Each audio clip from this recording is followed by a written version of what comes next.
So anyway, I'm leaving Brazil after 2 months because it's...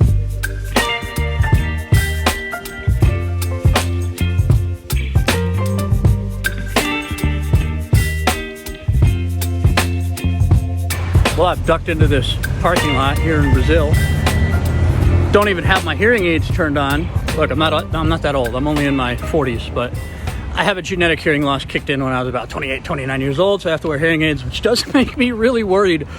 If I'm this bad now, what's it going to be like when I'm 85? The reason I wanted to make this video is because I'm pretty sure I'm going to be leaving Brazil. I've been here almost 2 months.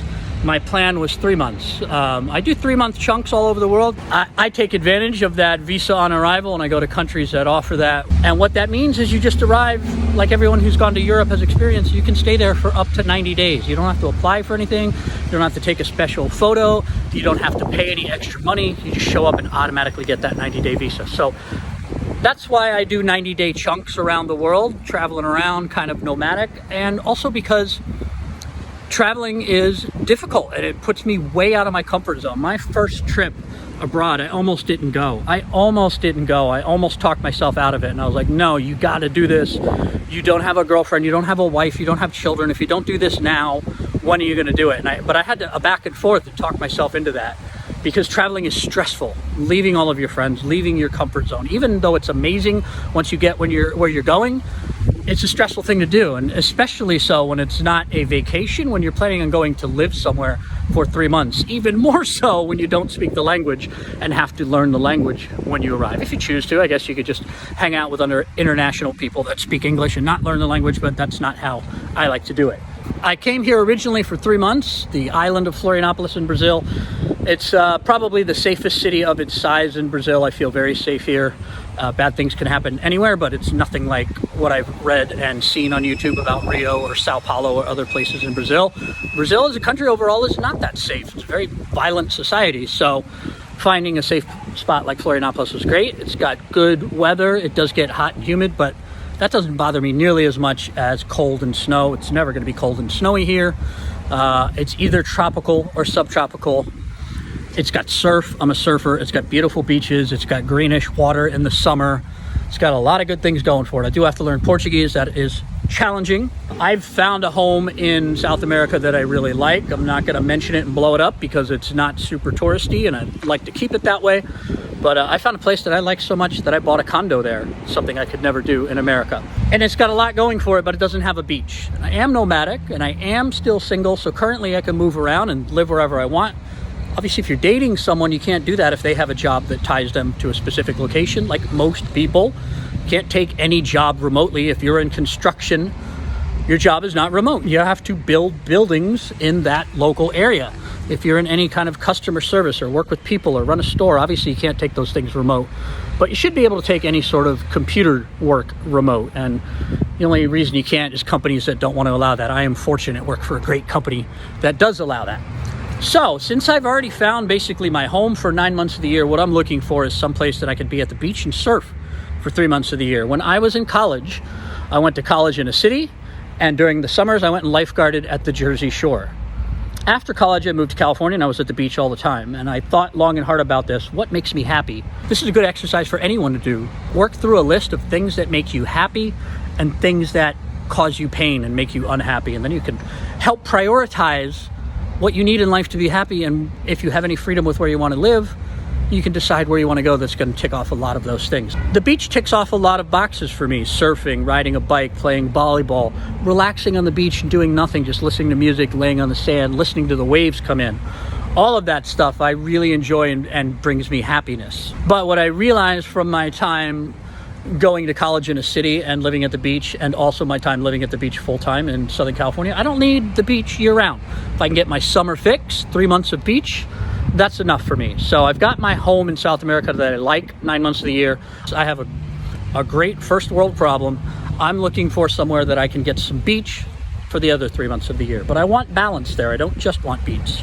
And the reason I am going to leave after 2 months here is because I haven't gone on one single date in 2 months. I've gotten matches on Tinder, I've gotten likes on Tinder, I've had conversations, but not one date.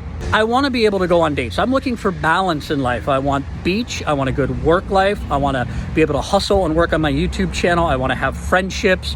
I want to have a church or someplace I can feed my spiritual side. But I also want a romantic life. And if I'm single, that means being able to go on dates. If I have a girlfriend or a wife, that means spending time with my girlfriend or wife. Oh my God, he finally left. That guy just got in his car. He was literally like right here. I just sat there for 5 minutes. I'm like, what are you doing? I shouldn't let this bother me so much. If I'm going to be a YouTuber, I need to be comfortable talking to the camera in public, but I found this nice, quiet spot. No one here. You post up right in front of me. Awkward. So anyway, I'm leaving Brazil after 2 months because it's been 2 dateless months. And if I posted that on Facebook and told my friends, 100% of my male friends would understand and 0% of my female friends would understand. Because that is something that never impacts women. A woman traveler who's living like I am and has a remote job and is traveling around and seeing the world, she can go wherever she wants and she's going to meet men because men do the approaching. So if you're a woman and you go travel somewhere, you don't have to worry about meeting men. All you have to do is take care of your appearance, look good, and leave the house. And if you're not morbidly obese or over 65 years old, men will approach you. If you are lonely and single or happy and single, men will approach you. If you are happily in a relationship, men will approach you. If you are happily married, men will approach you. If you are a lesbian, obviously not interested in men, holding your girlfriend's hands, men will approach you. We do that because we have to. Because if we go out and we don't approach women, we will be lonely for weeks, months. So we have to make the first move.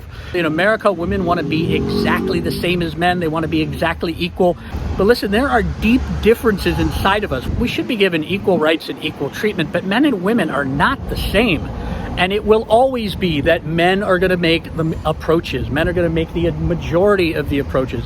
Sure, if a woman goes on some self-improvement mission and she's like, watch this, I can talk to men. Sure, she can do it, but it's not natural. It's just, there's something inside of us where the men do the approaching and the women are the deciders and they decide yes or no. That kind of sucks sometimes for a man that they get to be the deciders and we don't, but that's the way it is. I accept that. Because of that, I have to approach women. So I have to make the first move on Tinder.